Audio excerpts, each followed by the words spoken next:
बड़ोदरा महानगर पालिका की बड़ी कचहरी पर कल सामान्य सभा आयोजित हुई थी, जिस दौरान काउंसलर आशीष जोशी की ओर से अपने इलाके की समस्याएं साझा करते हुए कई मुद्दे उठाए गए थे। तब आपको बता दें कि पूर्व इलाके में 2 दिनों तक पानी की लाइन की कामगिरी को लेकर नागरिकों को पानी नहीं मिलने वाला है। इस मुद्दे को लेकर काउंसलर आशीष जोशी की ओर से आवाज उठाई गई थी।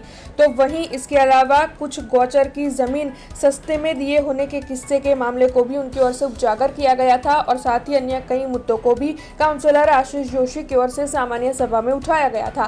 तब आइए सुनते हैं इस मामले में काउंसलर आशीष जोशी की प्रतिक्रिया। मुख्य तो આવતીકાલથી જે 3 દિવસ સમગ્ર પૂર્વ વિસ્તારને પાણી નથી મળવાનું અને એના પછી પણ બીજા 3 દિવસ સુધી ઓછા પ્રેશરથી મળવાનું છે એ બાબતની ध्यान દોર્યું છે કે નાગરિકોને ખૂબ હાલાકી પડવાની છે।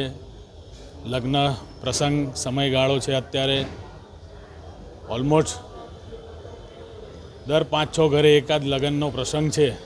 એવા સમયમાં આ કામગીરી થયા બાદ પણ નાગરિકોને 6 દિવસ સુધી ખૂબ હાલાકીનો સામનો કરવો પડશે, કારણ કે ભૂતકાળમાં જ્યારે 2 દિવસનું પણ શટડાઉન લેવામાં આવ્યું હતું પણ લાઇનને રિસ્ટોર થતાં લગભગ 4 થી 5 દિવસનો સમય થાય છે।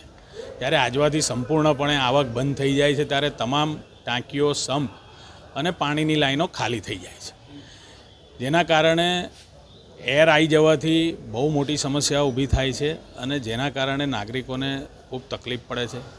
જે અતાપીના લીધે આ 6 થી 7 મહિના ડિલે થયું એની રજૂઆત કરી છે।